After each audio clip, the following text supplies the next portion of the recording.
চা পান করার পর চাপাতি কি করছেন? ফেলে দিচ্ছেন নিশ্চয়ই। হ্যাঁ, ফেলে দেওয়ার মতোই জিনিস, তাই আমরা ফেলে দিই। আজকে ভিডিওটি দেখার পর থেকে কখনোই চা পাতা আপনি ফেলে দিবেন না।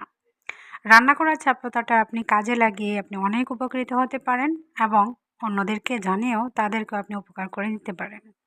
হ্যালো এভরিওয়ান, আসসালামু আলাইকুম। শাহনাজ কিচেন থেকে আমি শাহানা বলছি। আশা করছি যে যেখান থেকে আমার ভিডিওটা দেখছেন সবাই অনেক ভালো আছেন, সুস্থ আছেন। আজকে কোনো রেসিপি না, একটি টিপস শেয়ার করব, তাই মনোযোগ দিয়ে শুরু থেকে শেষ পর্যন্ত দেখবেন। আশা করছি অনেক ভালো লাগবে এবং অনেকেরই উপকারে আসতে পারে। আজকাল গ্রামে শহরে বেশিরভাগ মানুষই কিন্তু চা পান করে থাকে।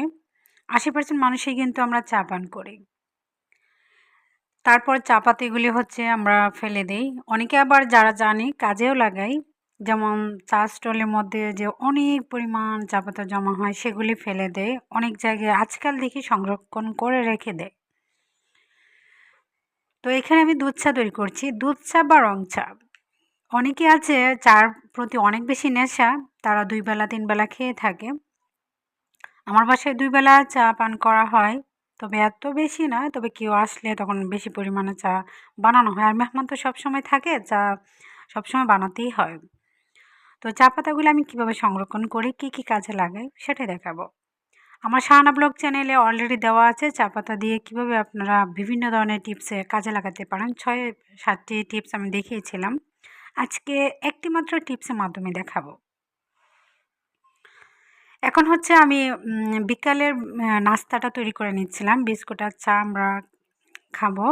তাই হচ্ছে আমরা ৩-৪ জনের জন্য চা তৈরি করে নিচ্ছি।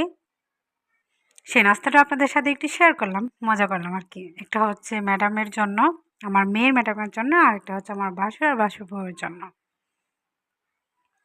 এই যে দেখুন চা পাতা, তো এটা তো এখনো ভিজা আছে। এই ভিজা চা পাতাটাকে কী করব আমি, এই যে সবসময় হচ্ছে আমি এরকম করে আলাদা করে রেখে দিই। তো কাগজে দিয়েছিলাম, বেশি শুকাচ্ছে না সহজে। একদিনের রোদেই কিন্তু শুকায়া যায়। যেহেতু অনেকটা পাতলাই থাকে চা পাতাগুলি কিন্তু পাতলাই থাকে, সেজন্য হচ্ছে শুকাইতে একদিনের রোদেই সুন্দর শুকানো যায়। তো প্রতিদিনই হচ্ছে এরকম চা পাতা আমরা চা বানানোর পর এই চা পাতাগুলি ফেলে দেই। এভাবে শুকায় নেবেন।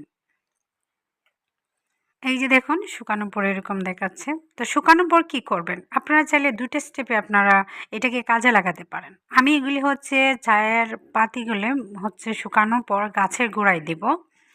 গাছের গোড়ায় দেওয়ার ক্ষেত্রে এই যে দেখুন এখানে গোবর শুকানো দিয়েছি শুকাতে। এগুলির সাথেও আপনি মিশাতে পারেন অথবা গাছের গোড়ায় আশেপাশে আপনি ছিটায় দিয়ে দিতে পারেন। গোবরের সাথেও মিশিয়ে দিলেও শুকাইয়া দিলেও আপনি কিন্তু অনেক উপকৃত হবেন। গাছের সতেজতা বাড়াতে পারবেন। গাছগুলি অনেক তাজা, মোটা থাকবে এবং সতেজ থাকবে। এটা একটি সারে পরিণত হয় যখন আপনি এটাকে ভালোভাবে শুকাবেন। এই যে আমি গাছের আশেপাশে এরকম করে দিয়ে দিচ্ছি।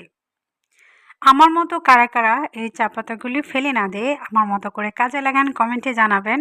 আর বেশিরভাগ মানুষই জানে, তবে অনেকেই আছে এখনও কিন্তু জানে না এই চা পাতাগুলি যে গাছের গোড়ায় দেওয়া যায় এবং গাছ অনেক বেশি সতেজ রাখা যায়।